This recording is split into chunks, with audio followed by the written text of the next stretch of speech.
अच्छा जी, आज आपकी फर्स्ट क्लास है introduction to making money from TikTok. आज की क्लास में 4 इंपॉर्टेंट पॉइंट डिस्कस किए जाएंगे।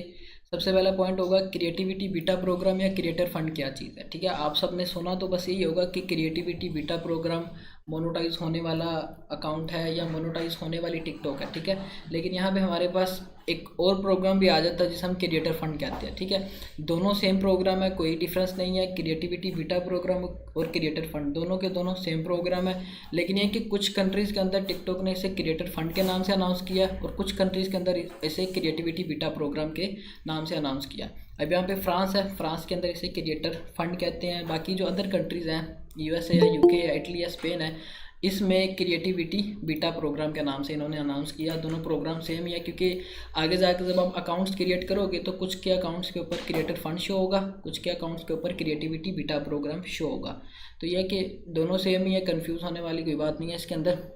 इसके बाद यहाँ पे हमारे पास दूसरी चीज़ें आ जाती है कि एलिजिबल कंट्रीज़ कौन सी है टिकटॉक की मोनेटाइजेशन के लिए। इस चीज़ का भी पता होना चाहिए, क्योंकि अभी बस ये है कि लोगों को बस ये पता है कि यूएसए का अकाउंट क्रिएट किया हो तो वो क्रिएटिविटी बीटा प्रोग्राम वाला या क्रिएटर फंड वाला होता है, वो मोनेटाइज टिकटॉक वाला अकाउंट है। लेकिन नहीं, यहाँ पे हमारे पास डिफरेंट कंट्रीज़ है, यूएसए है, यूके है, फ्रांस है, जर्मनी, इटली और स्पेन है। ठीक है, इन कंट्रीज़ के अंदर मोनेटाइजेशन फ़िलहाल टिकटॉक ने अनाउंस की हुई है। फ्रांस के अंदर अभी इसके सिर्फ 10,000 क्रिएटर्स हैं, मतलब कि कंपटीशन भी इतना ज़्यादा नहीं है, कंपटीशन भी कम है।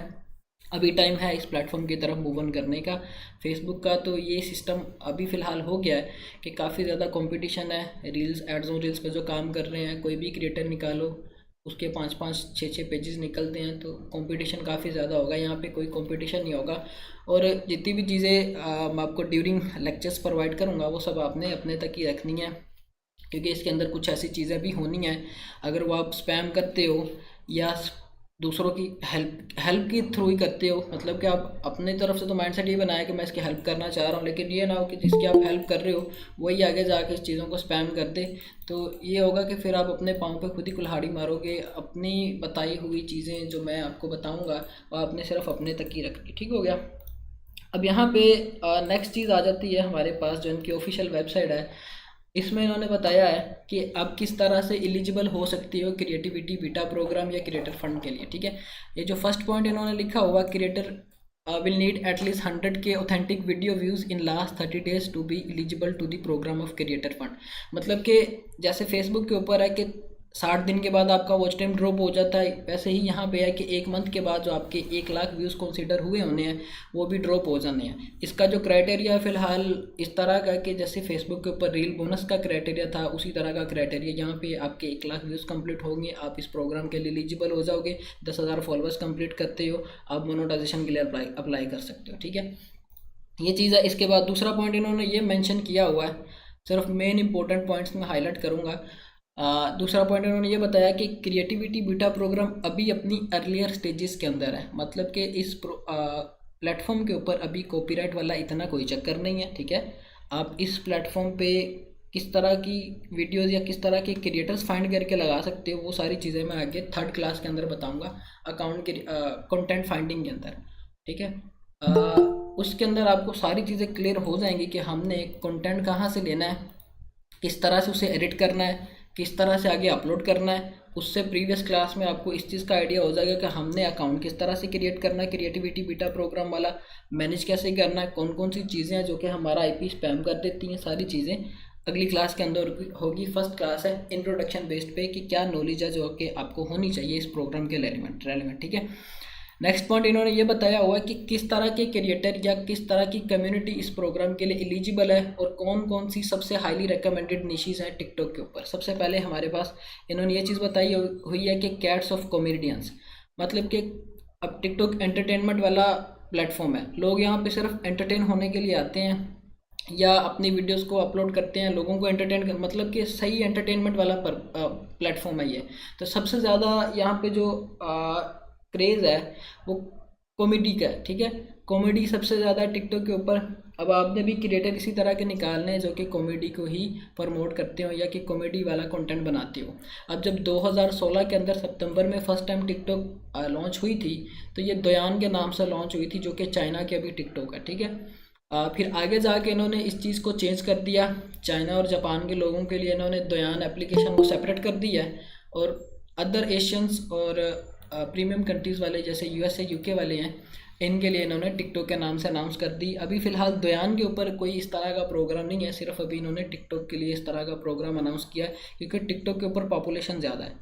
अब कोई भी प्लेटफॉर्म है, जब उस पर अच्छी खासी ऑडियंस हो जाती है तो वो अपनी मोनेटाइजेशन अनाउंस करवा देती है, या कोई इस तरह का वे ले आती है कि लोग मज़ीद हमारे प्लेटफॉर्म की तरफ आए या इंटरेक्ट हो हमारे प्लेटफॉर्म की तरफ। ठीक है, इसी वजह से इन्होंने भी मोनेटाइजेशन अनाउंस करवाई है कि अगर हमारे प्लेटफॉर्म के ऊपर अब सबसे ज़्यादा ऑडियंस है तो हम इस ऑडियंस को मज़ीद किस तरह से अपने प्लेटफॉर्म पर इंगेज रख सकते हैं। उसके लिए इन्होंने ये क्रिएटिविटी बीटा प्रोग्राम या क्रिएटर फंड का प्रोग्राम अनाउंस किया, जो कि अगले 3 साल के लिए चलेगा। ठीक है, ये प्रोग्राम सिर्फ अगले 3 साल के लिए चलेगा फिलहाल के लिए, जो इन्होंने अपनी ऑफिशियल वेबसाइट पे बताया हुआ। आगे का पता नहीं, हो सकता है कि ये मज़ीद इसकी ड्यूरेशन को इंक्रीज कर दें। ठीक है, इसके बाद दूसरा नंबर पर हमारे पास आ जाता है कि रेनोवेटर ऑफ बॉडी बिल्डर्स, मतलब कि दूसरी टाइप की जो कैटेगरी है जो सबसे ज़्यादा टिकटॉक के ऊपर देखी जाती है, वो या तो फिटनेस की कैटेगरी है, चाहे उसमें फीमेल्स का कंटेंट हो या मेल्स का कंटेंट हो, या दूसरी है कि बॉडी बिल्डिंग का कंटेंट हो। ठीक है, ये सबसे ज़्यादा हाइप क्रिएट करने वाला टिकटॉक के ऊपर अभी कंटेंट है दूसरे नंबर पे। ठीक है, उससे पहले कॉमेडी है, क्योंकि सबसे ज़्यादा लोग एंटरटेन होने के लिए इस प्लेटफॉर्म पे आते हैं। फिर इसके बाद सिंगर्स है, फिर आर्टिस्ट है, फिर डांसर, फिर म्यूजिशियन और फिर एजुकेशंस है। ये 4-5 ऐसी निशीज़ हैं जो कि सबसे ज़्यादा टिकटॉक के ऊपर वायरल है, और आपने भी इन्हीं को ही टारगेट करना होगा आगे जाके, जो मैं आपको 3rd क्लास के अंदर बताऊँगा। ठीक हो गया। अब यहाँ पे इन्होंने ये बताया कि why do we call it creator fund, कि हम इसे क्रिएटर फंड क्यों कहते हैं। मतलब कि क्रिएटर फंड का मतलब ये कि क्रिएटर्स को हम अब फंड देंगे, पहले कोई फंड नहीं था। बिल्कुल ये है कि आपके जितने मर्जी व्यूज़ आ जाएं, जो मर्जी आ जाए, या तो सिर्फ आपकी अर्निंग होती थी कॉइन बेस्ड पे, जो कि पाकिस्तान के अंदर भी काफ़ी पिछले दिनों चली थी। उसका तो ये हिसाब था कि भाई आपने कॉइन्स आपके जितने होने थे, फिर उस हिसाब से उन्होंने आपको अर्निंग कन्वर्ट करके देनी थी। लेकिन ये एक सेपरेट चीज़ है, ये मोनेटाइजेशन की तरह है। ये जैसे यूट्यूब और फेसबुक है, उसी तरह आपका क्राइटेरिया कंप्लीट होगा, आपकी वीडियोस के ऊपर आपको अर्निंग होगी। ठीक है, तो ये सारी चीज़ें इस तरह से होंगी। फिर इस तरह नेक्स्ट पॉइंट उन्होंने बताया कि why have you start a creator fund, कि आपको क्यों ये स्टार्ट करना चाहिए, कि ये प्रोग्राम आपको क्यों ज्वाइन करना चाहिए। ये मेन चीज़ कहने का मकसद यही है कि इस प्लेटफॉर्म के ऊपर सबसे ज़्यादा ऑडियंस है, अभी सबसे ज़्यादा एक्टिव ऑडियंस है। जो पाकिस्तान के अंदर एसईओ का एक्सपर्ट बंदा है, उसने बोला कि किसी टाइम पे फेसबुक के ऊपर सबसे ज़्यादा ऑडियंस होती थी यंग जनरेशन की, लेकिन अभी वो सारी मूव ऑन हो गई है टिकटॉक के ऊपर। टिकटॉक के ऊपर अभी सबसे ज़्यादा जो ऑडियंस है वो 16 साल की एज वाली है। ठीक है, और 16 साल की एज वाली कौन कौन सी चीज़ें देखना पसंद करती हैं, आप सब मच्योर, आप सबको पता है कि किस तरह की निशीज़ हैं जो कि हम इनको अगर दिखाना चाहें तो हमारी वीडियोस के ऊपर व्यूज़ आ जाते हैं। सबसे ज़्यादा ये खुद के ऊपर, मतलब कि या तो अगर वो पैसों के रेलिवेंट या मनी मेकिंग के रेलिवेंट कंटेंट है आपका, तो वो सबसे ज़्यादा वायरल जा सकता है। या 16 साल के जो लोग होते हैं, उनका ये होता है कि वो अभी ग्रूम हो रहे होते हैं, तो उनको किस तरह से ग्रूम करना या किस तरह की वो चीज़ें देखना पसंद करते हैं ग्रूम होने के लिए अपनी, चाहे वो फिटनेस हो, चाहे वो मनी मेकिंग हो, चाहे वो हेल्थ केयर हो, कोई किसी किस्म का हो, तो उस सब को इंटरेक्ट करने के लिए इन निशेज़ के ऊपर आपको फॉलो करना पड़ेगा। ठीक है, 16 साल की ऑडियंस सबसे ज़्यादा है, फिर उसके बाद 18 से 24 साल की ऑडियंस सबसे ज़्यादा है, फिर आ गई 24 से 35 साल की ऑडियंस सबसे ज़्यादा है। ठीक है, 3rd नंबर पे हमारे पास ये ऑडियंस है। तो इन चीज़ों को आपने अट्रैक्ट करना, ये नहीं कि आप ऐसे कंटेंट्स निकालो जो कि आपको अच्छे लगते हैं, आपने इस चीज़ को भी चेक करना है कि आपकी ऑडियंस को किस तरह की चीज़ पसंद है। ठीक है, अब आज की क्लास के बाद आप सब ने करना ये है कि आप सब ने टिकटॉक यूज़ करनी है, मैं बताऊंगा कौन सी टिकटॉक यूज़ करनी है और क्या क्या चीज़ें आपने उसमें नोट डाउन करनी है। ठीक है, इसके बाद इन्होंने जो नेक्स्ट पॉइंट बताया है कि is there a fix number of creator who can take a part, मतलब कि यहाँ पे कोई फिक्स नंबर है कि मतलब कि 100, 200 या 1 लाख व्यू क्रिएटर ही बस ज्वाइन कर सकते हैं। इन्होंने बताया कि नहीं, यहाँ पे किसी किस्म की कोई लिमिट नहीं है, हर तरह का क्रिएटर यहाँ पे आ सकता है, सिर्फ 2 क्रिएटर्स को छोड़ के। ठीक है, और उसकी तरफ आपने जाना भी नहीं है। सबसे पहले अगर आप एडल्टिज़म की तरफ जाते हो, अगर आप एडल्ट कंटेंट टिकटॉक के ऊपर लगाने की कोशिश करते हो, एक तो ये वैसे भी इस्लाम में हराम चीज़ है। दूसरा ये कि टिकटॉक भी आपको इसके ऊपर कम्युनिटी गाइडलाइन देगा। पहला कंटेंट ये। दूसरा कंटेंट है कि अगर आप गन्स के रेलिवेंट कंटेंट लगा रहे हो, मतलब कि आप असले की नुमाइश कर रहे हो, फिर भी आपको ये वार्निंग्स देंगे आपकी उस वीडियो के ऊपर जिस पे ये डिटेक्ट करेंगे कि हाँ आपने इस तरह से इसके ऊपर गन्स की वीडियो लगाई हुई है, कम्युनिटी गाइडलाइन आपको आई है, या तो आप इसको रिमूव कर लें या प्राइवेट कर लें। अगर आप रिमूव नहीं करते तो वो आपकी पहली वार्निंग कंसीडर हो जाएगी। 3 वार्निंग्स के बाद आपका या तो अकाउंट सस्पेंड हो जाता है या आपका अकाउंट डिलीट हो जाता है। ठीक है, इस चीज़ को आपने ध्यान में रखना है। फिर इसके बाद नेक्स्ट पॉइंट आ जाता है कि इन्होंने जो अगले 3 साल के लिए बजट रखा हुआ है वो कितना है। इन्होंने 231 मिलियन यूरोज़ रखे हुए हैं अगले 3 साल के लिए। 231 मिलियन यूरोज़ एक अच्छी खासी अमाउंट है जो कि अगले 3 साल के लिए इन्होंने रखी हुई है। और यहाँ पे अगर यूएसए के ऑडियंस को टारगेट करते हैं आप, तो समझ लें कि 1 मिलियन व्यूज़ के ऊपर आपके $1000 की अर्निंग होनी है, क्योंकि 1000 व्यूज़ के ऊपर $1 मिल रहा है अभी यहाँ पे। ठीक है, यूएसए के ऑडियंस को अगर आप टारगेट करते हो, उससे भी हाई सीपीएम की तरफ जाना है तो फिर आप नीदरलैंड के ऑडियंस को टारगेट करोगे, या फिर आप नॉर्वे के ऑडियंस को टारगेट करोगे। ठीक है, या फिर आप ऑस्ट्रेलिया के ऑडियंस को टारगेट करोगे। और ऑस्ट्रेलिया का किसी भी प्लेटफॉर्म के ऊपर सबसे हाई सीपीएम है, चाहे वो यूट्यूब है, फेसबुक है या टिकटॉक है। उसके बाद डेनमार्क का, फिर नॉर्वे या फिर यूनाइटेड स्टेट चौथे नंबर पे आता है हाईया सीपीएम में। ठीक है, 5वें नंबर पे हमारे पास सेमी प्रीमियम कंट्रीज आ जाती हैं सिंगापुर। ठीक है, सिंगापुर का $15 फेसबुक के ऊपर सीपीएम है, 1000 व्यूज़ के ऊपर आरपीएम सीपीएम है सॉरी। तो यह कि इस प्लेटफॉर्म के ऊपर भी अगर आपने ग्रूम करना है तो इन्हीं 5 कंट्रीज़ को आपने टारगेट करना है हाईएस्ट सीपीएम लेने के लिए। ये नहीं कि अगर आप पाकिस्तानी कंटेंट लगा रहे हो या पाकिस्तान का कोई वायरल क्रिएटर्स भी चाहे लगा रहे हो तो आपकी वो अर्निंग होनी नहीं जो आप एक्सपेक्ट कर रहे हो सकता है कि आपके 1 मिलियन व्यूज़ के ऊपर वो आपको $100 भी ना दे। ठीक है, आरपीएम पाकिस्तान का, इंडिया का, एशिया के जो इस तरह की जीडीपी के लिहाज से कंट्रीज़ है जिनका जीडीपी लो है, उनका आरपीएम भी काफ़ी ज़्यादा लो है। तो आपने सिर्फ ये 5 कंट्रीज़ ही टारगेट करनी है। सबसे पहले ऑस्ट्रेलिया, सबसे हाईएस्ट सीपीएम कंट्री, $20 है इसका फेसबुक के ऊपर। ठीक है, इसके ऊपर भी अच्छा खासा, लेकिन अभी इन्होंने मेंशन नहीं किया हुआ कितना है। ठीक है, ये सिर्फ आपकी वीडियोस के ऊपर ही है कि आपकी वीडियो किस तरह परफॉर्म कर रही है। फिर इसके बाद डेनमार्क या नॉर्वे या फिर यूनाइटेड स्टेट है, और फिर आपके पास सिंगापुर है। 5 कंट्रीज़ है हाईएस्ट सीपीएम वाली। अब एक तो ये होगा कि आरपीएम इस तरह से आपको मिलेगा कि अगर आपकी वीडियो यूएसए के अंदर देखी जा रही है तो आपका हाई आरपीएम होगा। अब दूसरी चीज़ ये भी मैटर करती है कि उस वीडियो को कितने सेकंड लोग देख रहे हैं।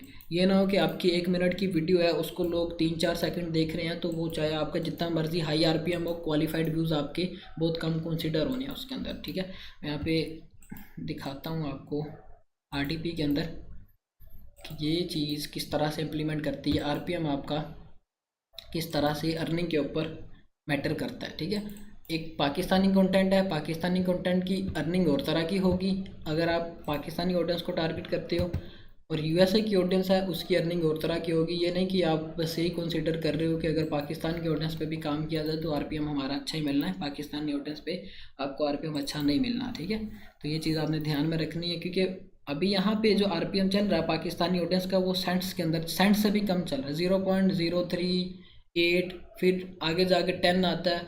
इस तरह से फिर आहिस्ता आहिस्ता इंक्रीज़ होता है। मेन चीज़ सिर्फ 2 चीज़ें मैटर करती हैं यहाँ पे। एक तो क्वालिफाइड व्यूज़ है जो कि है 1 मिनट की वीडियो यहाँ पे मोनेटाइज होती है, वो तो आपको लगानी ही लगानी है। अब उस 1 मिनट की वीडियो को मैक्सिमम लोग 40 से 50 सेकंड देख रहे हैं तो वो आपके क्वालिफाइड व्यूज़ कंसीडर होंगे। ठीक है, उसके बाद ये चीज़ भी देखी जाएगी कि ये व्यूज़ किस कंट्री से आ रहे हैं। ठीक है, अगर वो यूएसए से आ रहे हैं तो आरपीएम आपका इंक्रीज़ होगा, बूस्ट होगा, $1 तक जाएगा, $1.5 तक जाएगा। वही अगर आपके व्यू सारे पाकिस्तान इंडिया के आ रहे हैं तो आरपीएम भी आपका पाकिस्तान इंडिया वाला ही होना है। ठीक है, तो ये चीज़ आपने ध्यान में रखनी है। फॉर एग्जांपल ये एक अकाउंट है, इसके ऊपर मेरे ख्याल से जो ऑडियंस है वो यूएसए की है, क्योंकि 2 अकाउंट्स थे यहाँ पे जो कि सेम नाम के थे, एक यूएसए की ऑडियंस वाला था, एक पाकिस्तानी ऑडियंस वाला था। अब ये यूएसए की ऑडियंस वाला अकाउंट है। ठीक है, इसके ऊपर अभी 51 के फॉलोअर्स है, 4 मिलियन मतलब 40 लाख इसके ऊपर अभी लाइक्स आए हैं। अब एक और चीज़ मैं आपको दिखाता हूँ। अब यहाँ पे एक गलती है जो आपने नहीं करनी, जो कि सिर्फ मैंने ये चीज़ अपने स्टूडेंट्स को कन्वे करने के लिए की थी कि हाँ वाकई ही ये इस तरह से होता है कि नहीं होता। आईपी चेंज का सबसे बड़ा इशू है यहाँ पे। वो क्या है, अब यहाँ पे जो वीडियोस के ऊपर व्यूज़ आ रहे हैं वो कितने आ रहे हैं, मतलब यहाँ पे अभी 300 आए हैं, 500 आए हैं, 400, मतलब 1700, ये इतने इतने कम व्यूज़ आ रहे हैं। हालांकि इसके ऊपर जो फॉलोइंग है वो 51,000 है, सारी की सारी रिकमेंडेशन के ऊपर कोई बूस्टेड नहीं है, ठीक है। मतलब 1000-2000 व्यूज़ आ रहे हैं मोनेटाइज होने के बाद से, ठीक है। उससे पहले व्यूज़ अच्छे आ रहे थे, वो भी मैं आपको दिखाता हूँ कि इसके बाद गलती क्या हुई है जिस वजह से ये इशू फेस करना पड़ा, ठीक है। इशू ये फेस करना पड़ा है कि पहले ये इस अकाउंट की सारी मैनेजमेंट हो रही थी आरडीपी के अंदर से, ठीक है। जैसे ही इसका आईपी चेंज हुआ है, इसको लॉगिन किया पाकिस्तानी आईपी के ऊपर, चाहे वो वीपीएन लगा के आप करते हो, चाहे वो आप जो दूसरी एप्लीकेशन है अनलॉक ऑल रीजन वाली उसके थ्रू करते हो, तो आईपी चेंज होगा, अकाउंट आपका फ्रीज हो जाना, चाहे जितनी मर्जी आपकी ऑडियंस हो। अब यहाँ पे कितने व्यूज़ आ रहे हैं? 10,000 10,000 10,000, ये सारे व्यूज़ आ रहे थे मोनेटाइज होने के बाद से, जब इसका आईपी चेंज नहीं हुआ था। जब इसको लॉगिन किया गया मोबाइल के अंदर, सारी रीच इसकी डाउन हो गई और व्यूज़ आना भी बंद हो गए, ठीक है। मोनेटाइज होने से पहले इसकी रीच क्या थी वो भी मैं आपको दिखाता हूँ। मोनेटाइज होने से पहले इसकी रीच ये चेक करें। इस वीडियो के ऊपर 30 मिलियन व्यूज़ है, इस वीडियो के ऊपर 1.1 मिलियन व्यूज़ है। देखिए मैंने अपनी प्रोफाइल पे वीडियो शेयर की थी, उसके ऊपर भी मैंने बताया था यही कि अगर आपके मोनेटाइज होने के बाद यूएसए के अंदर इतने व्यूज़ आते हैं, 30 मिलियन व्यूज़ आपके आते हैं, तो समझ ले 25 से 30,000 डॉलर से आपके, जो कि सिंगल वीडियो आपको दे रही है, और ये मिलते भी हैं इस प्लेटफॉर्म के ऊपर, ठीक है। अब इस पे जो अर्निंग हो रही है वो किस तरह की हो रही है, या आरपीएम किस तरह का चल रहा है, वो सारी चीज़ें मैं आपको दिखाता हूँ, जो कि यूएसए बेस्ड पे सारी हो रही है। और आपने टारगेट भी बस यूएसए की ऑडियंस को करना है। ये सारी चीज़ें आप चेक करोगे चैट जीपीटी के थ्रू चेक कर लो, या आप चेक कर लो विकीपीडिया के थ्रू, ठीक है। मैं चैट जीपीटी रेकमेंड करूँगा, उसके थ्रू आप इस जितनी मर्जी इन्फॉर्मेशन निकाल लो कि सबसे हाईली रिकमेंडेड सोशल थिंग्स कौन सी हैं यूएसए के अंदर, किस तरह की चीज़ें हैं, या किस तरह का क्रेज़ है अभी टिकटॉक के अंदर, या सबसे वायरल न्यूज़ कौन सी है टिकटॉक के अंदर, ठीक है। तो ये अभी इसका जो आरपीएम चल रहा है वो 1.14 डॉलर्स चल रहा है, ठीक है। और इसकी जो अर्निंग हुई है ऑलमोस्ट 1,000 डॉलर्स के करीब है। उतने हज़ार इसके व्यूज़ नहीं है, मतलब कि जितनी फिर इसकी अर्निंग हुई है, 1,000 व्यू से कम पे इसको $1 मिल रहा था इस अकाउंट के ऊपर। मतलब कि 1,000 व्यू पे $1 नहीं मिल रहा था, इससे कम ही व्यूज़ के ऊपर $1 की अर्निंग हो रही थी। तो अब यहाँ पे एक और चीज़ समझने वाली ये है कि अब ये यहाँ पे $900 की अर्निंग हुई है, ठीक है। अगर मैं व्यू बैलेंस पे क्लिक करता हूँ तो मुझे यहाँ पे बताएंगे कि आपका जो बैलेंस है अभी वो $112 थे, शायद $112 है, ठीक है। अब ये $112 क्यों बैलेंस के अंदर काउंट किए हुए हैं इन्होंने, ठीक है। इनका जो पे आउट अपडेट होता है वो हर पहली तारीख को अपडेट होता है, फर्स्ट डेट को इनका पे आउट अपडेट होता है। मतलब कि पहली तारीख तक आपकी जितनी भी अर्निंग प्रीवियस डेज में हुई होगी वो सारी अपडेट होके आपके बैलेंस में आ जाएगी, और ये अर्निंग आगे आपको 15 तारीख को मिलेगी, ठीक है।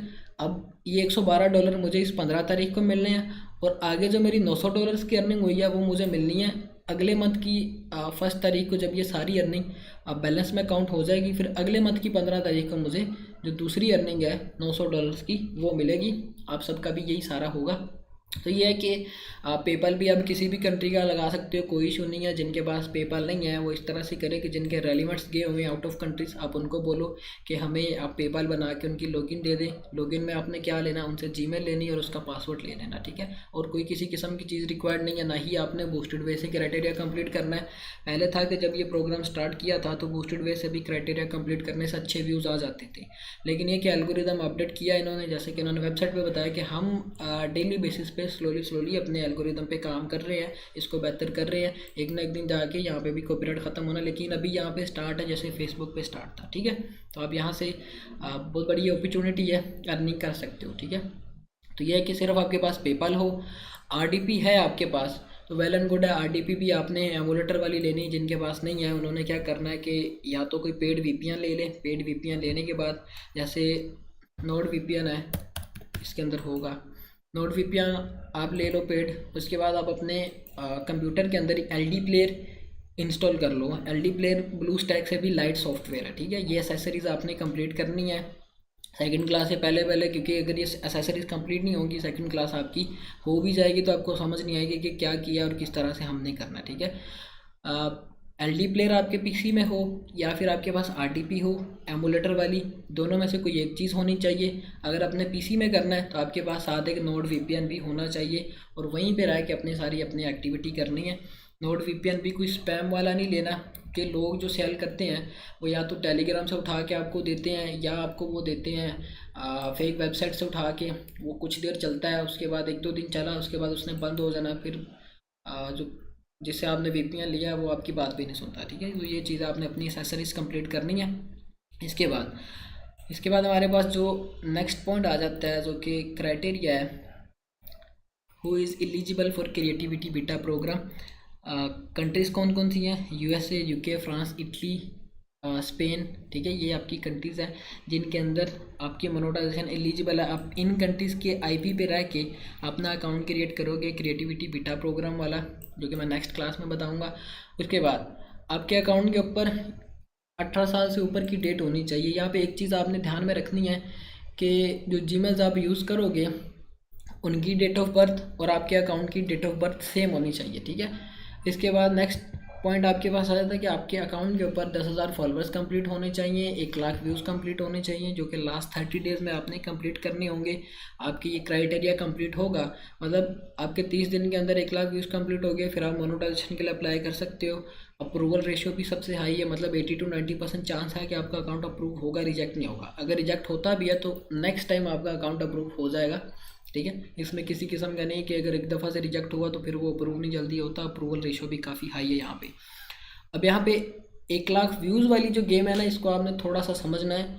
30 दिन के अंदर आपके व्यूज़ कंप्लीट हुए हैं, आपने मोनेटाइजेशन के लिए अप्लाई किया है, आपका अकाउंट अप्रूव हो गया है, फिर ये चीज़ आपके अकाउंट के ऊपर इम्प्लीमेंट नहीं करेगी। फिर चाहे आपके 100-200 व्यूज़ भी आए, कोई इशू नहीं है मोनेटाइज होने के बाद, जैसे फेसबुक के पेजेस हैं, ठीक है। अगर यही क्राइटेरिया आपका 30 दिन के अंदर कंप्लीट होता है, मतलब कि आपके चाहे 90,000 व्यूज़ भी हैं, 30 दिन हो गए हैं, पहली से आपको फिर से ज़ीरो से स्टार्ट करना पड़ेगा, ठीक है। अब यहाँ पे नेक्स्ट पॉइंट आपके पास है कि आपने कम्युनिटी गाइडलाइंस के अगेंस्ट कंटेंट अपलोड नहीं करना है। ये चीज़ों ने इन्होंने अपनी वेबसाइट पे बार बार बताई हुई है, लेकिन यहाँ पे फ़िलहाल के लिए कोई किसी किस्म का कॉपीराइट का इशू नहीं है। आप टिकटॉक के क्रिएटर्स को उठा के टिकटॉक पे भी लगा सकते हो, कैसे लगाना है वो सारी चीज़ें नेक्स्ट क्लासेस जो होंगी उनके अंदर आपको मैं बताऊँगा, सारी चीज़ें आपको क्लियर हो जाएंगी, ठीक है। ये पॉइंट्स थे। इसके बाद मैं फिर से रिवाइज करवा देता हूँ। सबसे पहले आप एलिजिबल किस तरह से हो सकते हो? आपके 1 लाख व्यूज़ कंप्लीट होने चाहिए प्रीवियस 30 डेज़ के अंदर। अगर प्रीवियस 30 डेज़ में 1 लाख व्यूज़ कंप्लीट नहीं होते तो वो आपका क्राइटेरिया फिर से ज़ीरो से मल्टीप्लाई कर देना, ज़ीरो से आपको स्टार्ट करना पड़ेगा। और यहाँ पे नेक्स्ट पॉइंट जो इंपॉर्टेंट है, कम्युनिटी गाइडलाइंस के अगेंस्ट इन्होंने बोला हुआ है कि आपने कंटेंट अपलोड नहीं करना, लेकिन ये अभी अपनी अर्लियर स्टेजेस में है। कम्युनिटी गाइडलाइन को अगर आप इस तरह से फॉलो करोगे, आप अपनी वीडियोस को एडिट करना है, वो कैसे करना है नेक्स्ट क्लासेस आपकी इनके ऊपर होंगी। बाकी ये ओवरव्यू की क्लास है, सारी चीज़ें आपने इसके अंदर समझनी है। अब कंटेंट जो फाइंड करना है आपने, कंटेंट को आपने ध्यान में रखना है कि जो निशेस मैंने बताई हैं आपको, कैट्स ऑफ कॉमेडियन या कॉमेडी के रेलिवेंट कंटेंट है, चाहे वो फैमिली वाला कॉमेडी कंटेंट है या स्टेज शो वाला कॉमेडी कंटेंट है। ये नहीं कि पाकिस्तान के स्टेज शो, गोरों के जो स्टेज शो वो उनकी बात कर रहा हूँ मैं, ठीक है। इसके बाद रेनोवेशन ऑफ बॉडी बिल्डिंग या फिटनेस के रेलिवेंट, ये दूसरी बड़ी निश है फिर टिकटॉक के ऊपर। इसको अगर आप टारगेट करते हो तो आपके अच्छे खासे व्यूज़ भी आएंगे, कंटेंट भी वायरल होगा। और ये जो बॉडी बिल्डिंग की वीडियोज़ है इनको आप मर्ज करके 1 मिनट की भी बना सकते हो। ये नहीं कि अगर कॉमेडी वाली कोई वीडियो है तो वो आपको अगर एक रील मिलती है 30 सेकंड की तो उससे अब आप नहीं बना सकते, क्योंकि उसने जो 30 सेकंड में बात की है वो आप जितना मर्जी मल्टीप्लाई करना चाहो वो 30 सेकंड की जो उसने बात की है वो 30 सेकंड तक ही रहनी है, ठीक है। अब जब बॉडी बिल्डिंग की बात आ जाती है तो यहाँ पे आप इस वीडियो को मर्ज कर सकते हो। मतलब कि अगर एक बॉडी बिल्डर परफॉर्म कर रहा है स्टेज के ऊपर, आप उसके साथ दूसरा क्लिप भी अटैच करके 1 मिनट की प्रॉपर वीडियो बना सकते हो, उनका कंपैरिजन करवा सकते हो या उनको वर्सेस करवा सकते हो कि हाँ इसका और इसका कंपैरिजन आप बताओ कि हाँ कौन अच्छा है, ठीक है। तो ये है कि ऑडियंस में हाइप क्रिएट करने वाला ये कंटेंट है, अच्छी हाइप क्रिएट करता है। अब जो मैंने आपको पहले अकाउंट दिखाया वो कॉमेडी वाला कंटेंट था सारा, उसके ऊपर उसका क्या सारा है, मतलब उसके ऊपर जो वर्किंग हुई है वो अभी 30 दिन नहीं हुए उस पर वर्किंग हुए, और इसकी रीच इतनी अच्छी हो गई है। सारी जो इस पर वर्किंग हुई थी पहले वो RDP के थ्रू हुई थी, गूगल क्रोम से। आपने भी RDP के थ्रू गूगल क्रोम से ही करना है। सिर्फ आपने एमुलेटर के थ्रू क्रिएटिविटी बीटा प्रोग्राम वाला अकाउंट क्रिएट करना है, क्योंकि ये प्रोग्राम इन्होंने रखा ही सिर्फ एंड्रॉयड यूज़र्स के लिए, ठीक है। अगर आप इस तरह से करते हो कि आप गूगल क्रोम के अंदर ही अपनी टिकटॉक की ID बनाते हो तो वो आपकी क्रिएटिविटी बीटा प्रोग्राम वाली ID नहीं बनेगी। आपको इसके लिए एमुलेटर यूज़ करना पड़ेगा, एंड्रॉयड बेस्ड कोई चीज़ यूज़ करनी पड़ेगी, चाहे वो आप RDP में कर लो, चाहे वो आप मैं जो एप्लीकेशन दूंगा उसके थ्रू कर लेना, कोई इशू नहीं आएगा, ठीक है। अब यहाँ पे मैं इसकी अगर अपडेट करता हूँ इसको लास्ट 60 डेज़ में, जो कि अभी इसको हुए नहीं है, तो इस पर 33 मिलियन टोटल व्यूज़ आए हैं। प्रोफाइल पे कितने लोगों ने विज़िट किया है? 2,14,000 लोग इस प्रोफाइल पे क्लिक करके विज़िट किया लोगों ने कि प्रोफाइल किस तरह की है, किस तरह का क्रिएटर है, ठीक है। फिर इसके बाद 4.1 मिलियन इसके ऊपर लाइक्स हैं, ठीक है। ये मेन डैशबोर्ड आपका होता है। इसके बाद इसमें नेक्स्ट चीज़ आपके पास होती है कि कंटेंट आपका प्रीवियस डेज में सबसे ज़्यादा वायरल कौन सा क्या है। अब ये एक वीडियो है, ऑलमोस्ट मिलियन व्यूज़ के ऊपर गई है। फिर इसके बाद ये 5 लाख व्यूज़ के ऊपर है। फिर आहिस्ता आहिस्ता ये डाउनफॉल की तरफ जो वीडियोस आपकी आती हैं वो आपको बताते हैं कि हाँ प्रीवियस 7 डेज़ के अंदर आपकी ये वो सारी वीडियोस थी जो सबसे ज़्यादा वायरल गई हैं, ठीक है। फिर इसके बाद फॉलोअर्स की बारी आ जाती है। अब फॉलोअर में चीज़ें देखने वाली हैं। सबसे पहले तो ये कि यहाँ पे आपको ये बताएंगे कि आपके अकाउंट के ऊपर फॉलोअर्स कितने हैं। अभी 50,000 फॉलोअर्स है, जो कि ये ग्राफ के थ्रू बता रही हैं, जो वेव्स ये मूव कर रही हैं ये आपके फॉलोअर्स को मेंशन कर रही है कि इस तरह से आपके अकाउंट के ऊपर फॉलोअर्स आ रहे हैं, ठीक है। अब दूसरी चीज़ है कि जेंडर कौन सा है। जेंडर है मेल और फीमेल है, ऑलमोस्ट सेम ही है। लेकिन यहाँ पे देखने वाली चीज़ ये है कि आपके अकाउंट के ऊपर मोस्टली ऑडियंस किस टाइम एक्टिव है, और उसी टाइम आपने अपनी सबसे अच्छी वीडियो क्वालिटी वीडियो अपलोड करनी होती है। ये जो एल्गोरिदम है ये सारा इन्होंने USA बेस्ड पे ही बनाया हुआ है कि आप इस चीज़ को डिटेक्ट करते हुए अपनी ऑडियंस को टारगेट कर सकते हो कि आपकी ऑडियंस किस टाइम सबसे ज़्यादा एक्टिव होती है, आप उसी टाइम अपनी वीडियोस को अपलोड करो ताकि आपको रीच अच्छी मिले, ठीक है। यहाँ पे अगर बात की जाए सबसे पहले 12 AM की, तो सबसे कम ऑडियंस 7,000 फॉलोअर्स एक्टिव थे। फिर आहिस्ता आहिस्ता यहाँ से इंक्रीज़ होते गए हैं। यहाँ पे आगे इंक्रीज़ होना शुरू हुए सुबह 6 AM को, ठीक है। 6 AM को ऑडियंस इंक्रीज शुरू होना शुरू हुई है, और ये गई है आगे 2 PM तक, क्योंकि मोस्टली इस तरह से है कि 12 बजे के बाद रीच काफ़ी अच्छी आती है। वो कोई भी प्लेटफॉर्म है, चाहे वो फेसबुक है, टिकटॉक है या यूट्यूब है, 12 बजे के बाद, 12 बजे का मतलब पाकिस्तान के 12 बजे के बाद नहीं, USA के 12 बजे के बाद, ये चीज़ आपने वेबसाइट से चेक करनी है कि डिफरेंट स्टेट्स के अंदर अभी टाइम क्या चल रहा है, ठीक है। USA की मेरे ख्याल से 50 के 51 स्टेट्स हैं, तो इनमें टाइम डिफरेंस भी काफ़ी ज़्यादा है। ये ना हो कि आप अपनी तरफ से तो USA का टाइम ही फॉलो कर रहे हो, लेकिन ये कि आप उस स्टेट को टारगेट कर रहे हो जिसकी ऑडियंस कम है। कैलिफोर्निया सबसे बड़ी स्टेट है। अब कैलिफोर्निया में सबसे ज़्यादा ऑडियंस है इनकी एक्टिव है, फेसबुक के ऊपर भी और टिकटॉक के ऊपर भी। आपने कैलिफोर्निया की ऑडियंस को टारगेट करना है, अपने गूगल के ऊपर भी सर्च करना है, वो भी आपने कैलिफोर्निया का टाइम लिख के सर्च करना है। कैलिफोर्निया के टाइम जोन के ऊपर आपने अपनी वीडियोस को अपलोड करना है। वो किस तरह से अपलोड करना होगा, आपने पाकिस्तान के मुताबिक शाम 6 बजे को कैलिफोर्निया का टाइम मैयर करते हुए हर 3 घंटे के गैप के बाद अपनी वीडियोस अपलोड करनी है अकाउंट के ऊपर। रात के टाइम ये सारी वीडियोस अपलोड करनी, शेड्यूल नहीं करनी। शेड्यूल वाला यहाँ पे भी नहीं रीच देता, ठीक है, फेसबुक के ऊपर भी नहीं देता और यहाँ पे भी आपको रीच नहीं आती। 3 घंटे के गैप के बाद आपने अपने अकाउंट के ऊपर वीडियो अपलोड करनी होती। फॉर एग्जाम्पल अगर आपने 6 बजे की या फिर 9 बजे या फिर 12 बजे, फिर आपने इसके बाद 3 बजे, ये 4 वीडियोज़ आपने डेली बेसिस पे अपलोड करनी है। और यहाँ पे दूसरी चीज़ है कि आपने हैशटैग्स कौन से यूज़ करने हैं, क्योंकि लोग यहाँ पे बड़ा कंफ्यूज होते हैं। कोई भी प्लेटफॉर्म है वो हैशटैग के बिहाफ पे ही आपकी वीडियो को वायरल करता है, चाहे वो फेसबुक है, यूट्यूब है, चाहे टिकटॉक है, जो कि मैंने पहले बताया। अब हैशटैग लोग क्या करते हैं, हैशटैग वायरल लगा देंगे, हैशटैग वायरल वीडियो लगा देंगे। इस तरह के हैशटैग पे ऑलरेडी काफ़ी ज़्यादा वीडियोस बनी हुई हैं, काफ़ी ज़्यादा इसके ऊपर बिलियंस में व्यूज़ है, टिकटॉक ने खुद जो बताया हुआ है। तो आप इन हैशटैग को यूज़ नहीं करोगे, आप हैशटैग वो यूज़ करोगे जो अभी ग्रूम हो रहे हैं, ये जो ट्रेंड में चल रहे हैं। ट्रेंड में कौन से हैशटैग चल रहे होते हैं, जो कि अभी मिलियन तक पहुँचे होते हैं, मतलब कि जिनके ऊपर अभी मिलियन व्यूज़ आए होते हैं, वो अभी ग्रूम हो रहे होते हैं। उस तरह के आप हैशटैग यूज़ करोगे, जो कि अगली क्लासेस में आपको बताऊँगा। मैं सिर्फ ये बेसिक इन्फॉर्मेशन थी जो कि आपने नोट डाउन कर लेनी है, ताकि मुझे बार बार समझाना ना पड़े, क्योंकि प्रीवियस जो बैच 6 हुआ है उसमें उन्होंने ये गलती की थी। मैंने बताया भी था उनको कि चीज़ें आपने नोट डाउन करनी है, उन्होंने नोट डाउन नहीं की। जब आगे जाके उनकी टीम्स बनी है काम करने के लिए, 4 टीम्स बनी थी, 20 स्टूडेंट्स थे, 5-5 स्टूडेंट्स की टीम बनी थी। तो उनको ये नहीं था पता कि हमने शुरू कहाँ से करना और ख़त्म कहाँ से करना, फिर से मुझे उनको दोबारा से समझाना पड़ा, ठीक है। तो इसी वजह से ये बैच भी लेट शुरू किया था। दूसरा ये कि क्लासेस के रेलिवेंट मैं चीज़ें क्लियर कर दूं। अब जब आपकी क्लासेस ख़त्म होनी है, आप 40 स्टूडेंट्स हो, 10-10 स्टूडेंट्स के 4 ग्रुप बनेंगे, 8 ग्रुप नहीं बनने, 5-5 स्टूडेंट्स के, 10-10 स्टूडेंट्स के 4 ग्रुप बनेंगे। वो मैं चेक करूँगा कि सबसे ज़्यादा एक्टिव स्टूडेंट्स कौन से हैं ग्रुप के अंदर, ठीक है। जो एक्टिव स्टूडेंट्स होंगे उन्हीं को मैंने आगे टीम्स में ऐड करना है। उनकी वर्किंग किस तरह से होनी है, निशेस मैं उन्हें खुद बताऊंगा जो उन्होंने फाइंड आउट करनी होगी। आप में से कोई एक लीड रोल करेगा आपकी कम्युनिटी के अंदर। अपनी सारी कम्युनिटी को आप देखोगे कि हाँ क्या प्रोग्रेस चल रही है, किस तरह से काम कर रहे हैं, मतलब कि आप 10 लोग एक दूसरे के साथ कंबाइन होकर काम करोगे। ये नहीं कि अगर आप फॉर एग्जांपल एक बंदा अकेला काम करता है उसके और 10 बंदे मिलके काम करते हैं और उसके काम करने में बड़ा डिफरेंस होता है। हो सकता है कि जो अकेला बंदा काम कर रहा है वो सिर्फ अपनी सोच तक ही वो घूमता रहे, उसको वो चीज़ें नहीं समझ आए कि हो सकता है कि उसके जो साथ वाला मेंबर है उसको पता हो, ठीक है।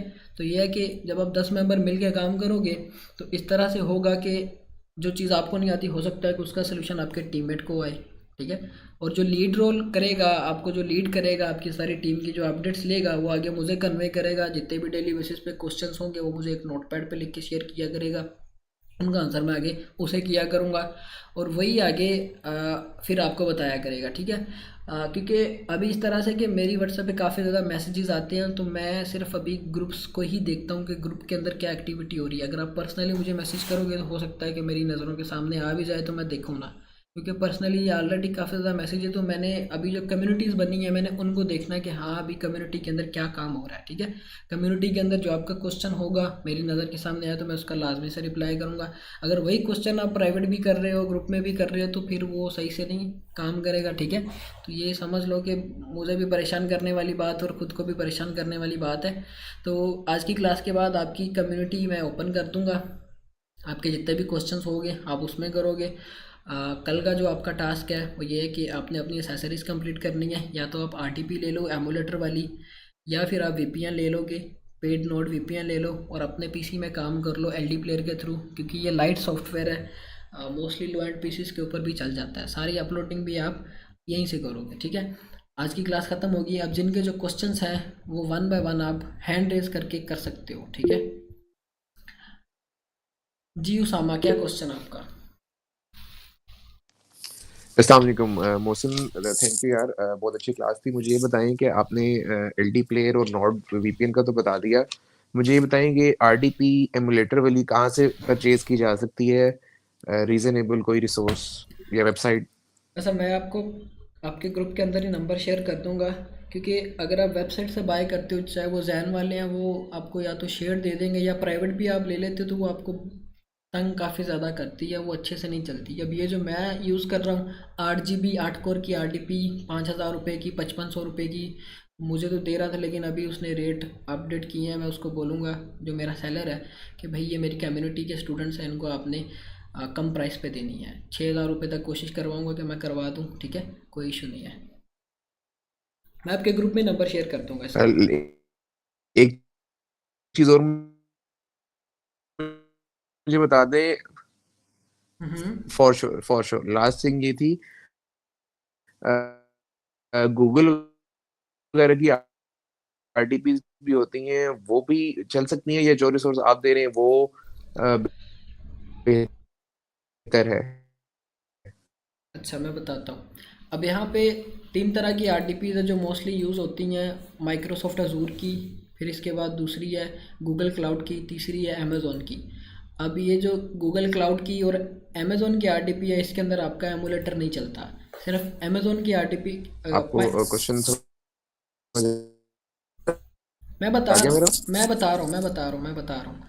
सिर्फ आपकी आरडीपी चलती है माइक्रोसॉफ्ट अजूर की, मतलब कि एमुलेटर वाली आरडीपी सिर्फ आपकी माइक्रोसॉफ्ट अजूर की चलती है। अब अगर आप बाय करना चाह रहे हैं वेबसाइट से तो आप बाय करोगे माइक्रोसॉफ्ट अजूर की ही आपने आरडीपी यूज़ करनी है, और किसी किस्म की ना तो गूगल क्लाउड की यूज़ करनी है ना ही आपने अमेज़ोन वालों की AWS की आरडीपी यूज़ करनी है। इनका कोई फ़ायदा नहीं होगा, इनके अंदर एमुलेटर नहीं चलता। सिर्फ माइक्रोसॉफ्ट अजूर की आरडीपी के अंदर आपका एमुलेटर सही से वर्क करता है। परफेक्ट, थैंक यू, बहुत शुक्रिया। ओके हो गया, ओके हो गया। जी नासिर, क्या क्वेश्चन आपका? हसन नासिर, बांग्लादेश से, आई थिंक सो।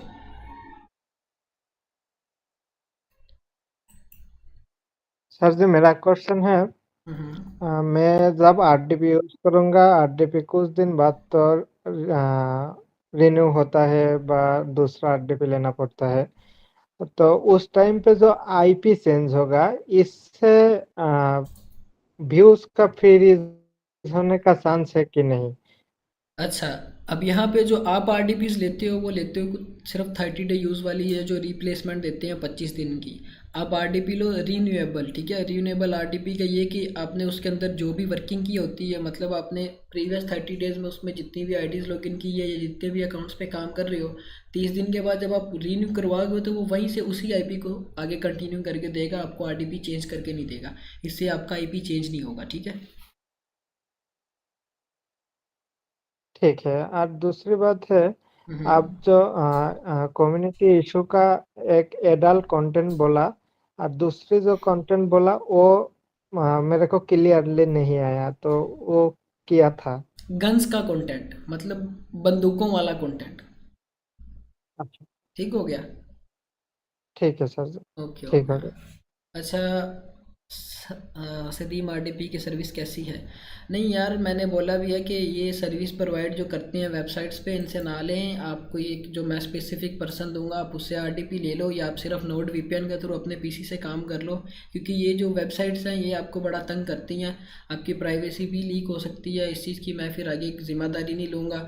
आप आरडीपी ले भी लेते हो, उसमें एमुलेटर सही से ना चले, एमुलेटर अगर चल भी जाए तो उसमें आपकी टिकटॉक सही से ना चले, तो फिर आपके लिए समझ लो कि आपके पैसे ज़ाया होने हैं। तो यही है कि जो चीज़ मैं रेकमेंड कर रहा हूँ सिर्फ आप उसी चीज़ को आगे फर्दर जो है ना उसी गाइडेंस पे आप अमल करो, ठीक है। अब यहाँ पे जी वहीद भाई, क्या क्वेश्चन आपका? अस्सलाम वालेकुम। वालेकुम अस्सलाम। हेलो, मेरी आवाज़ आ रही है? वालेकुम अस्सलाम, आ रही आवाज़ आ रही है आपकी। एक मिनट में लैपटॉप से हूँ। थोड़ी आवाज़ स्लो आ रही है। जी अभी आ रही है? आ रही है, आपकी आवाज़ आ रही है। अच्छा, फिलहाल आप किसी और का आंसर वो उठा मेरा तो इश्यू है चलो आवाज़ का। मैं किसी और से जी। इबाद, आप बताए क्या क्वेश्चन आपका? मलिक इबाद। मोहसिन भाई के इसके व्यूज कैसे पूरे होंगे? एक 1 मिलियन और फॉलोअर 10 के, और एक जो अकाउंट मार्केट में मिल रहे हैं वो कैसे मिलते हैं, जो 200-300 मिल रहा होता है? अच्छा, ये गुड क्वेश्चन किया आपने कि हमने 1 मिलियन नहीं है, 1 लाख व्यूज़ है वो कैसे कंप्लीट करने हो, 10,000 फॉलोअर्स कैसे कंप्लीट करने हैं। अब ये सारी चीज़ें आपने रिकमेंडेशन पे कंप्लीट करने, 1 मंथ आप प्रॉपरली देते हो इस चीज़ को, वो किस तरह से करना है, आपका जो रोड मैप होगा वो किस तरह का होगा, वो मैं एक दफ़ा से सबको क्लियर कर दूँ। अब सब एक अकाउंट पे काम नहीं करोगे, आप मल्टीपल अकाउंट्स पे काम करोगे। अगर किसी की टाइम लिमिटेशंस इतनी नहीं है, मतलब कि उसके पास फ्री टाइम ज़्यादा होता है, तो वो आप 10 अकाउंट्स पे काम करोगे। अगर किसी की टाइम लिमिटेशन ज़्यादा है, उसके पास टाइम कम है, तो फिर आप 5 अकाउंट्स के ऊपर काम करोगे। मल्टीपल अकाउंट्स पे काम करने का फ़ायदा ये होगा आपको कि आपके अगर एक अकाउंट पे किसी किस्म का इशू आता भी है तो आपके पास पीछे 4 और अकाउंट्स है। कोई एक वायरल भी हो जाए तो उसने वो पीछे जो 4 अकाउंट रह जाने उन सब की कसर भी निकाल देनी है। इस वजह से आपने मल्टीपल अकाउंट्स पे काम करना है। अब दूसरी चीज़ है कि क्राइटेरिया कैसे कंप्लीट होगा, वो सारा रिकमेंडेशन पे कंप्लीट करना है, ना तो बूस्टेड वे से कंप्लीट करवाना है। 1 मंथ के अंदर हो जाता है अगर आप टिक के इस चीज़ को समझो तो, ठीक है। काफ़ी ज़्यादा स्टूडेंट्स ने 15-15 दिन के अंदर अर्निंग की है। मैंने अपनी प्रोफाइल पे सारे स्टेटस भी शेयर किए हैं उनके कि उन्होंने 15-15 दिन के अंदर सीखा भी है और अर्निंग भी स्टार्ट की है। तो सिर्फ ये आपके टाइम देने पे है, चीज़ों को समझने पे है। मुझसे पूछेंगे, मैं 10 बार पूछेंगे, मैं 10 बार बताऊंगा, लेकिन करना आपने खुद है। जब तक आप करेंगे नहीं तब तक आपके ना तो व्यूज़ कंप्लीट होने हैं ना ही फॉलोअर्स कंप्लीट होने हैं। फिर बात आ जाती है बूस्टेड की तरफ, वो आपने लेने नहीं है, अकाउंट आपका बिल्कुल फ्रीज हो जाता है, ठीक है। दूसरा ये कि अब जो मार्केट से जो अकाउंट मिलते हैं उनके थ्रू काम कर सकते हैं कि नहीं कर सकते। मार्केट में भी डिफरेंट तरह के अकाउंट्स होते हैं, एक लो रिच अकाउंट्स होते हैं, एक हाई रिच अकाउंट्स होते हैं, ठीक है। अब ये जो हाई रिच अकाउंट है ये मैंने कल जो इजाज़ अहमद ने पोस्ट की थी उसके पोस्ट के नीचे मैंने एक कमेंट किया था कि ये इतना आसान नहीं है जितना आप लोगों को बता रहे हो। ये वाकई इतना आसान नहीं है जो लोग समझ रहे हैं कि सबसे ज़्यादा अगर अर्निंग हो रही है तो ये सबसे ज़्यादा आसान भी है, ठीक है। तो उसने, मैं फिर मेरी पोस्ट के नीचे फिर एक पर्सन ने बोला कि हमें बताएं किस तरह से काम किया जाए। मैंने उसको रिप्लाई करना चाहा कि हाँ यार आप ये सारी स्ट्रेटजी फॉलो करो। उन्होंने बोला था कि सब ने अपना हिस्सा डाला है सिखाने में। मैंने भी अपनी प्रोफाइल पे काफ़ी ज़्यादा वीडियो शेयर की हैं। वैसे भी मैं कुछ इंपॉर्टेंट गाइडेंस थी जो मैं देना चाह रहा था, लेकिन इजाज़ अहमद ने पता नहीं किस वजह से मुझे ब्लॉक कर दिया। शायद मैं कुछ बताना चाह रहा था या मैंने उस बात कुछ इस तरह की कर दी थी जो उसको लग गई है। तो ये है कि अब यहाँ पे 2 तरह के अकाउंट्स होते हैं। एक है हाई रीच अकाउंट, एक है लो रीच अकाउंट। लो रीच अकाउंट कौन से होते हैं? जो लोग बनाते हैं, एक एप्लीकेशन है टिकटॉक अनलॉक ऑल रीजन, उसके साथ प्लगइन मिलता है, ठीक है। मैं कोशिश करता हूँ अगर मेरे मोबाइल से आपको दिखाऊँ तो, एक सेकंड में दिखाता हूँ सर आपको, उससे आपको आइडिया हो जाएगा कि हमने काम कैसे करना है। अब ये जो एप्लीकेशन है, इससे आपको काफ़ी अच्छा रिस्पांस आता था, लेकिन अब नहीं ये एप्लीकेशन रिस्पांस देती, क्योंकि टिकटॉक के एल्गोरिदम ने इस चीज़ को भी डिटेक्ट किया है कि भाई ये जो चीज़ आप कर रहे हो उसमें किसी किस्म की आप या तो प्रॉक्सी यूज़ कर रहे हो, उसके साथ जो प्लगइन है वो प्रॉक्सी की तरह काम करता है। मैं ये मीटिंग ज्वाइन करता हूँ अपने मोबाइल से, फिर मैं आपको दिखाता हूँ।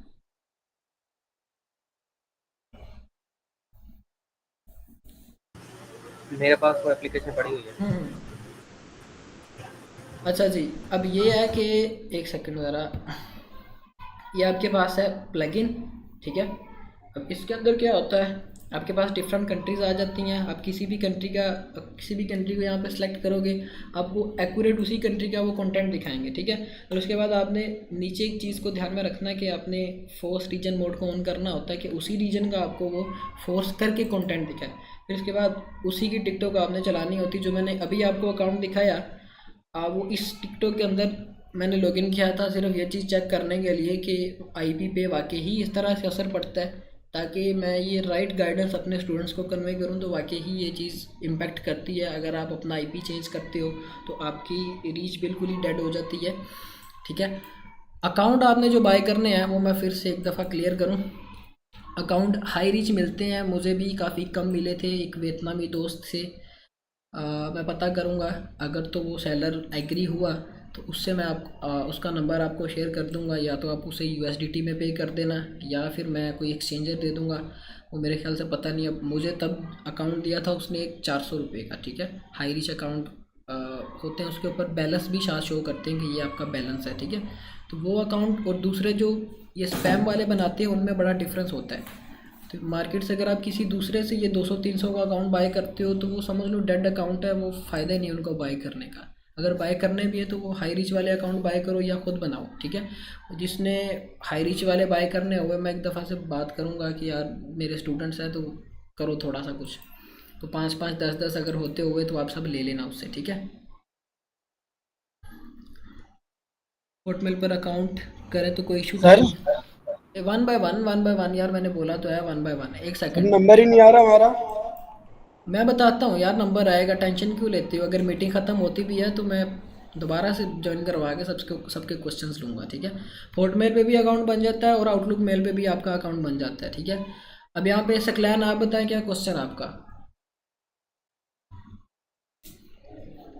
जल्दी जल्दी से फिर क्वेश्चंस लेते हैं क्योंकि बंदे काले पड़ रहे हैं। जी सकलैन, क्या मोहसिन क्वेश्चन भाई आपका? थोड़ी ना थोड़ा सा अस्सलाम ना वालेकुम। समराइज। 1 by 1 जी सकलैन बोले। अस्सलाम वालेकुम मोहसिन भाई, क्वेश्चन बस ये है कि जो पेड वीपीएन है तो हम्म, सिर्फ नोड ही यूज करना है, वो सर्फशैक या विंडसरफैक कोई कोई भी भी यूज यूज़ कर सकते हैं? कोई भी यूज़ कर सकते हो, कोई इशू नहीं आएगा आपको, ठीक है, चाहे वो नोड है बस चाहे ये सब्सक्राइब। जी बहुत शुक्रिया। जी बाबर, क्या क्वेश्चन आपका, आप बताएं। मोहसिन भाई थोड़ा समराइज कर देना रोड में फर्स्ट बाय फर्स्ट, थोड़ा सा मैं ये आपकी स्टार्ट कम्युनिटी से। कम्युनिटी के अंदर आपकी मैं वॉइस कर दूंगा, आप उसको सुन लेना, आपको सारी चीज़ें फिर क्लियर हो जाएंगी। नहीं तो आप दोबारा से क्लास देख लेना, रिकॉर्डेड फॉर्म में भी मिलेगी, सारी चीज़ें क्लियर हो जाएंगी आपको, ठीक है। Okay sir. जी हैदर अली, क्या क्वेश्चन आपका? अस्सलाम वालेकुम। आवाज़ आ रही है मेरी? वालेकुम अस्सलाम, आ रही है आवाज़ आपकी। जी मुझे ये पूछना था कि एक तो ये एलडी प्लेयर का आपने बताया था, ये एलडी प्लेयर का मुझे समझ नहीं आया था, इसका आप बता दीजिएगा। और जो पेपैल हमने यूज़ करना है, अगर ये हम बनवाना खुद अपना बनाना चाहें तो क्या यूकेएलटीडी वगैरह के थ्रू हम बना सकते हैं? अच्छा, अब यहाँ पे एलडी प्लेयर का ये है कि ये आपके एंड्रॉयड की तरह काम करता है, जैसे आपका ब्लू स्टैक है, ठीक है। ब्लू स्टैक भी आपको एंड्रॉयड बेस चीज़ें प्रोवाइड करता है और एल डी प्लेयर भी। लेकिन L D player light software है। नेक्स्ट क्लास जो अकाउंट क्रिएशन की होगी, मैं दोनों से आपको अकाउंट क्रिएट करके भी बता दूंगा और दोनों के यूजेस किस तरह के हैं और किस तरह करना है वो सारी चीज़ें भी समझा दूंगा। और अगर खुद का पेपल बनाना है आप यूके की बिल्कुल एलटीडी पे बनवा सकते हो। लेकिन ये है कि अब आपके पेपल के अंदर एलटीडी की जो एक्यूरेट चीज़ें हैं, एक्यूरेट एड्रेस है, वो सारी चीज़ें आपने इनपुट करनी होती हैं। अगर आप थोड़ा सा भी इसके अंदर चेंजेस करते हो तो जब आपकी अमाउंट आती है पेपल के अंदर, फिर जब आपकी अमाउंट आएगी, बड़ी अमाउंट आएगी, तो वो वेरिफिकेशंस करेंगे। जब डिटेल मैच नहीं होगी तो आपको कभी भी आपकी पेमेंट रिलीज़ नहीं करेंगे, ठीक है। तो ये चीज़ को ध्यान में रखते हुए आपने अपना पेपल क्रिएट करवाना है। अच्छा, पेपैल किसी भी कंट्री का हो सकता है? बिल्कुल किसी भी कंट्री का आप यूज़ कर सकते हो, कोई इशू नहीं आएगा। आपकी तरफ से क्या रिकमेंडेड है, मतलब कि हम किस तरह से फिर इस्तेमाल करें पेपैल का? पेपैल ये कि मैंने बोला कि अगर आपका कोई रेलिवेंट है आउट ऑफ कंट्री, आपका ऑथेंटिक पर्सन है वहाँ पे, तो आप उसको बोलो कि वो आपको पेपैल एक क्रिएट करके दे दे, नंबर के ऊपर पेपैल की लॉगिन आगे आपको दे दे, ठीक है। वो मैं रेकमेंड करूँगा। अगर आप अपनी एलएलसी या एलटीडी पे करते हो, एक्यूरेट डिटेल पे बनाते हो, तो फिर कोई इशू नहीं है, उस पर आप बनवा सकते हो। जी बिलाल अहमद, क्या क्वेश्चन आपका?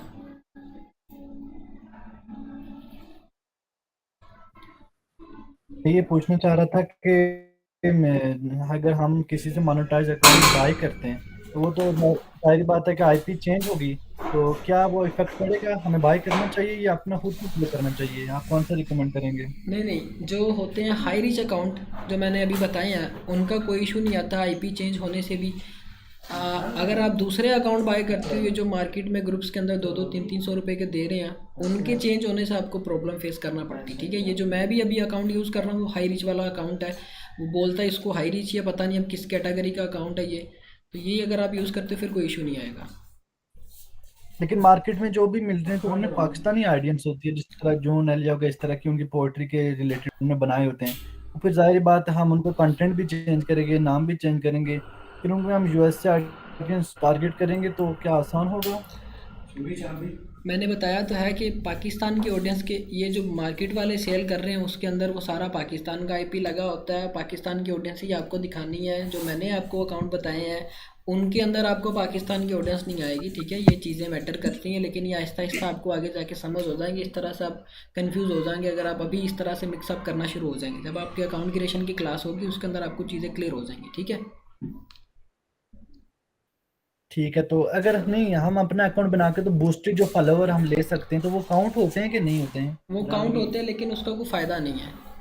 उससे आपका अकाउंट फ्रीज हो कंपेन जाता चला है। के आपका अकाउंट फ्रीज हो जाता है उससे। जो कंपेन चलाते हैं मैं वही एजेंसी जो बता रहा हूँ क्रिएट मैं वही करती है बता वो रहा हूँ मैं वही बता रहा हूँ कैंपेन चला के चाहे आप ले लो चाहे आप वेबसाइट से ले लो, दोनों से आपका अकाउंट फ्रीज हो जाता है, आपकी फॉलोइंग आ जाती है। कैंपेन चला के अगर आप फॉलोअर्स लेते हो, पाकिस्तान के फॉलोअर्स आएंगे, सारा पाकिस्तान का कंटेंट आएगा, ठीक है। और अगर आप यूएसए के फॉलोअर्स लगवाते हो तो उसकी कॉस्ट आपको काफ़ी ज़्यादा आती है, $200-250 आपके 10,000 फॉलोअर्स के ऊपर लग जाते हैं। ठीक है, बहुत शुक्रिया। ठीक हो गया जी। एमडी सालेह अहमद, क्या क्वेश्चन आपका? भाई मेरा क्वेश्चन ये है कि आपने कहा आरडीपी से और वीपीएन से अकाउंट मैनेज कर सकता है। मेरा क्वेश्चन है कि मैं प्रॉक्सी से अकाउंट मैनेज कर सकता हूँ क्या? बिल्कुल। और दूसरी मेरी क्वेश्चन है, एक आरडीपी तो एक ही आईपी होते हैं, एक आरडीपी से कितना टिकटॉक अकाउंट मैनेज कर सकता है? हाँ, सबसे पहली चीज़ आ जाती है कि वीपीएन की जगह पे अगर आप प्रॉक्सी यूज़ करती तो वो आपके लिए उससे भी ज़्यादा फ़ायदेमंद चीज़ है, ठीक है। प्रॉक्सी से आपका बिल्कुल भी नहीं होता कि आपका आईपी चेंज होगा, क्योंकि वो आपके पीसी के डीएनएस में लगती है। और दूसरे कि एक आईपी पे रह के आप मल्टीपल अकाउंट्स मैनेज कर सकते हो। आरडीपी में चाहे तो आप 100 अकाउंट मैनेज करो, मैं अभी 20 अकाउंट मैनेज कर रहा हूँ, मेरी टीम मैनेज कर रही है डिफरेंट आरडीपीज़ के अंदर मल्टीपल अकाउंट्स, कोई इशू नहीं आएगा आपको। मल्टीपल अकाउंट्स पे आप एक आरडीपी या एक आईपी पे रह के काम कर सकते हो। ठीक हो गया जी। बख्तावर अली, क्या क्वेश्चन आपका?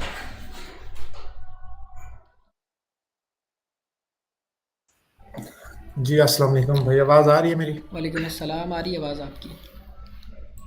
अच्छा प्यारे भाई, मेरा एक तो ये क्वेश्चन था जो रिसेंटली इस भाई ने कर दिया कि एक आरडीपी के ऊपर हम मल्टीपल अकाउंट्स यूज़ कर सकते हैं, उसमें रीच वगैरह का अकाउंट इशू तो नहीं आएगा? बिल्कुल कोई इशू नहीं तो आएगा। जी सेकंड मेरे पास ये क्वेश्चन है कि यार मेरे पास तकरीबन ओरिजिनल कंटेंट की मेरी 1000 वीडियोस पड़ी हुई हैं जो कि हमने यूट्यूब और फेसबुक पे ऑलरेडी काम किया हुआ है जिनकी वीडियोस पे। अच्छा तो उनमें से कुछ वीडियोस मैंने अपने एक अकाउंट के ऊपर टिकटॉक पे भी लगाई थी, तो उसके ऊपर तकरीबन कोई 8 लाख फॉलोअर्स हैं और कोई टॉप वीडियो 58 मिलियन व्यूज पे है। अच्छा तो अभी बोले बोले वो मैंने चंद एक वीडियोस जो हैं वो लगाई थी, और वो भी ऐसे टीम से लगवाई थी मैंने, प्रॉपर नहीं खुद नहीं किया था, और वो ऐसे ही मतलब हमारा एक फजूल सा अकाउंट था, मैंने वैसे ही लगाई और वो तो काफी अच्छा चल गया। तो मेरा बात करने का मकसद ये है कि क्या मैं उसी कंटेंट के ऊपर अपने मल्टीपल अकाउंट्स जो है वो क्रिएट करके, तो जो मेरी फ्रेश वीडियोस पड़ी हैं वो यूज कर सकता हूँ? अच्छा ये ओरिजिनल कंटेंट मैं बता रहा हूँ अब फेसबुक टिकटॉक के ऊपर अभी ये है कि जिस तरह से मैं गाइड करूँगा वो सारा ओरिजिनल की तरह ही कंसिडर होगा। अगर आपका खुद का ओरिजिनल कंटेंट है वो फिर पाकिस्तान के ऑडियंस को टारगेट करने वाला होगा। अब देखिए ना, आपने मेहनत तो करनी है, तो मेहनत वहाँ पे भाई करिए। कंटेंट मैं जो बता रहा हूँ कंटेंट है वो सारा मशीनरी कंटेंट है। मशीनरी कंटेंट है, फिर बिल्कुल आप कर सकते हो। अगर प्रीमियम कंट्रीज को टारगेट करने वाला कंटेंट है तो फिर आप कर सकते हो, कोई इशू नहीं आएगा आपको। यार वो टोटल मेकिंग कंटेंट है फैक्ट्रीज का, ठीक वो है। मुझे आप पर्सनली शेयर कर देना ना, मैं चेक करके बता दूंगा, क्योंकि इस तरह से सही से ना मुझे समझ आनी है ना आपसे सही समझाया जाना है। ठीक हो गया? सही हो गया, सही हो गया। और सेकंड क्वेश्चन ये है कि आप मुझे ये बताते चलें कि मैक्सिमम हमने अपने एक अकाउंट को कितना टाइम देना है, अगर उस तक वो नहीं चलता तो हम उसे लीव करके नेक्स्ट पे शिफ्ट होते बिल्कुल, ये भी अच्छा क्वेश्चन हैं। किया। नॉर्मली हम कर तो मल्टीपल अकाउंट्स पे रहे होंगे काम, बिल्कुल। लेकिन बाद में मैंने ऐसे लोग देखे हैं ना, मैंने फेसबुक के अंदर कोर्स करवाया था, तो उसमें एक लड़के ने, मैंने बाद में जब देखा तो 3 महीने के बाद वो लड़कों ने जो फर्स्ट टाइम पेजेस बनाए थे उन्हीं को घसीट रहे हैं। तो इस वजह से मैं बता रहा हूँ, बिल्कुल ये अच्छा क्वेश्चन किया आपने। एक अकाउंट का आपने 10 दिन तक देखना है, अगर उसकी रीच अनलॉक नहीं होती तो आपने उस अकाउंट को डिलीट करके उसकी जगह पे नया अकाउंट ले आना। जो मैंने अपनी फेसबुक पे वीडियो शेयर की थी उसके अंदर भी बताया था कि अगर आपका एक अकाउंट परफॉर्म नहीं कर रहा 10 दिन तक, आपने उसके ऊपर डेली बेसिस पे एक्यूरेट टाइम पे जो मैंने बताए हैं उस पर वीडियोस अपलोड करते हो, रीच नहीं मिलती, उसको डिलीट करके उसकी जगह पे अपना नया अकाउंट लेके आओगे। ठीक है, यहाँ पे रीच का सम टाइम बड़ा इशू आता है। कुछ अकाउंट्स के ऊपर आपकी इतनी अच्छी रीच आ जाती है कि आपने एक्सपेक्ट नहीं की होती है, और कुछ अकाउंट्स के ऊपर आपकी रीच आती नहीं है। ठीक है, जिस पे रीच नहीं आएगी आपने उसको डिलीट करके उसकी जगह पे नया अकाउंट लेके आना है। ठीक हो गया? चलें, सही है। और इसके अलावा मैंने चंद एक पोस्ट आपकी भी मेरे ख्याल में एक पोस्ट देखी थी, और चंद एक पोस्ट और भी देखी हैं कि जब आप अकाउंट क्रिएट कर रहे हो तब आपने डेट ऑफ बर्थ और नाम जो है वो सेम रखना है। बिल्कुल। तो अब मुझे ये चीज समझ नहीं आ रही, जब हम मल्टीपल अकाउंट्स क्रिएट करेंगे तो क्या हम मल्टीपल अकाउंट्स के ऊपर सेम नाम एक ही रखेंगे? ये देखिए या ना, ये मैं बताता हूँ कल आपकी क्लास होगी, उसके अंदर सारी चीज़ें आपको पता चल जाएंगी, बस परेशान ना हो आप। ठीक हो गया? चलें, सही है, थैंक यू। हो गया। अच्छा जी, यहाँ पे शारिक क्या क्वेश्चन आपका, जो ये कह रहे कि हमारी बारी कब आनी है? आपका क्वेश्चन ले लेते हैं पहले। अस्सलाम वालेकुम सर। वालेकुम अस्सलाम सर शुक्रिया, आपने बारी दी हमें। जी जी सर मेरा क्वेश्चन ये था, मैं फेसबुक पे काम करता हूँ, मेरे पास नोड वीपीएन है, तो ये एलडी क्लाउड का क्या सिस्टम होगा, थोड़ा समझा दें। ये बाय करना पड़ेगा या? अच्छा, अगर आपके पास नोड पेड वीपीएन है तो कोई इशू नहीं है। कल आपकी क्लास होनी है अकाउंट क्रिएशन के ऊपर, कल नहीं परसों होनी है। कल आपने अपनी एसेसरीज कंप्लीट करनी है, परसों आपकी क्लास होगी। उसके अंदर मैं आपको पहले तो आरटीपी के अंदर अकाउंट क्रिएट करना बताऊंगा, फिर उसके बाद आपने एलडी प्लेयर कैसे यूज़ करना है, उसके अंदर अकाउंट कैसे क्रिएट करना है वो भी बताऊंगा। ठीक है, दोनों वेज बताऊंगा आपको। तो सर ये बाय करना पड़ेगा? नोड वीपीएन आपको बाय करना पड़ेगा, एलडी प्लेयर फ्री है। ठीक है सर, नोड वीपीएन तो है हमारे पास, बस बस एलडी प्लेयर। बस ठीक है, वो फिर इंस्टॉल कर लीजिएगा आप। ठीक हो गया जी? उमैर क्या क्वेश्चन आपका? अच्छा, आपका रेलिवेंट स्पेन में है, लैपटॉप टीम व्यूवर के थ्रू अगर आप एक्सेस आपको मिलती है तो आप वहाँ से अपनी सारी मैनेजमेंट कर सकते हो, चाहे वो टिकटॉक की है, जैसे आप मैं आरडीपी यूज़ कर रहा हूँ उसी तरह से आप उसके अंदर या तो ब्लूस्टैक कर लो या एलडी प्लेयर कर लो। ये भी आप मुझे पर्सनली बताना, मैं आपको सारी चीज़ें गाइड कर दूंगा। ठीक हो गया जी? पर व्हाट्सएप ग्रुप को ओपन रख सकते हैं ताकि एक दूसरे मैं की कर हेल्प हो दूंगा, जाए। मैं ये आज की क्लास के बाद आपका ग्रुप ओपन हो जाएगा जी। जैनली क्या क्वेश्चन आपका? मीटिंग एंड होने वाली है वैसे भी। सर मेरा यही क्वेश्चन था कि किस टाइम हम अगर आरडीपी में एक ही एमुलेटर के अंदर एक अकाउंट लॉगिन करते हैं, हम मल्टीपल अकाउंट वो मैं एक आंसर कैसे करता हूँ लॉगिन आपको होंगे? ग्रुप के अंदर, मीटिंग एंड हो रही, मैं आंसर करता हूँ ग्रुप में।